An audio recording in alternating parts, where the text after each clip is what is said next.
ठाणेकर नागरिकांची पाण्याची समस्या सुटावी याकरिता आपण 2002 मध्ये मंजूर करून आणलेलं शाई धरण टक्केवारीच्या वादात सापडले असा दावा राष्ट्रवादी काँग्रेस शरद पवार पक्षाचे नेते आणि कळवा मुंब्रा विधानसभेचे आमदार डॉक्टर जितेंद्र आव्हाड यांनी ठाण्यात पत्रकारांशी बोलताना केला आहे।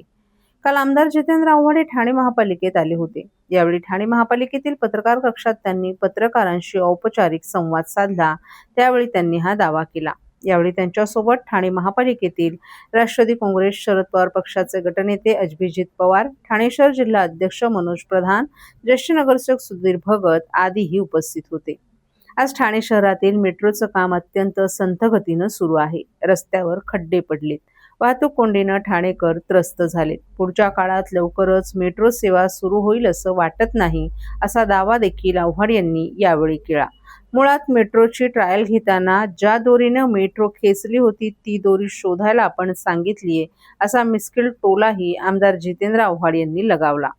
ठाणे शहरात सुरू असलेल्या वृक्षतोडीबाबत बोलताना आव्हाड यांनी या वृक्षतोडीवर ठाणेकर नागरिक काहीच बोलत नाहीत। एकेकाळी येऊरच्या जंगलात 42 बिबटे होते, आता ती संख्या 120 वर आलीये। येत्या काही वर्षात ठाण्यात झाडे नसतील अशी परिस्थिती येणार आहे, असा दावा देखील त्यांनी केलाय। ठाणे महापालिकेच्या निवडणुका झाल्यानंतरही स्थायी समिती, परिवहन समितीसह इतर विशेष समित्या अद्याप रखडल्यात। याबाबत आव्हाड यांना विचारलं असता हे सर्व सत्ताधारी पक्षाच्या हातात असून त्यांच्या मनात येईल तेव्हा ते नियुक्त्या करतील। ठाणेकरांनी त्यांना पाशवी बहुमत दिलं आहे, ते करतील असा टोलाही त्यांनी लगावला।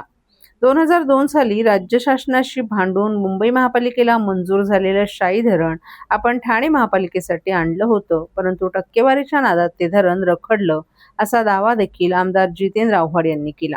पुढील काळात पाण्याची मोठी समस्या ठाण्यात निर्माण होईल। मुबलक पाणी उपलब्ध न झाल्यानं ठाणेकरांची वाईट अवस्था होईल, असा दावा देखील आव्हाड यांनी केलाय। आपण येतात तर त्या दिवशी व्यवहार कोणाचे झाले, कोणाच्या अकाउंटवरनं कुठनं पैसे गेले, हे सगळं येईलच समोर। हे काय लपून राहणाऱ्यातल्या गोष्टी नाहीत, त्या समोर येणारच आहे।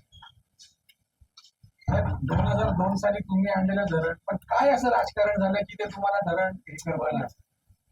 काय 2002 पुन्हा एकदा धरणासाठी कसं आपण पाठपुरावा करणार आहात? त्यांना आता काही करून काही फायदा नाहीये। या शासनाकडनं कुठलीही अपेक्षा करणं मी सोडून दिलं। स्थानिकांचा विरोध कसं आहे की प्रत्येक धरणाला स्थानिकांचा विरोध असतो। प्रत्येक धरणाला कोयनेला विरोध होता, कोयन्यासारख्या मोठ्या धरणाला देखील, पण तेव्हाचे नेते होते ते गावागावात जाऊन बसवायचे, लोकांना समजवायचे, आणि त्याच्यातनं निघालं जायकवाडीला विरोध होता। आणि जी धरणं झाली त्या काय धरणाला लोकांनी स्वागत नाही केलं, या धरण बांधा। लोकांना विरोध असतोच, कारण का ते विस्थापित होणार असतात, त्यांच्या जमिनी जाणार असतात, त्यांना पर्याय द्यावा लागतो।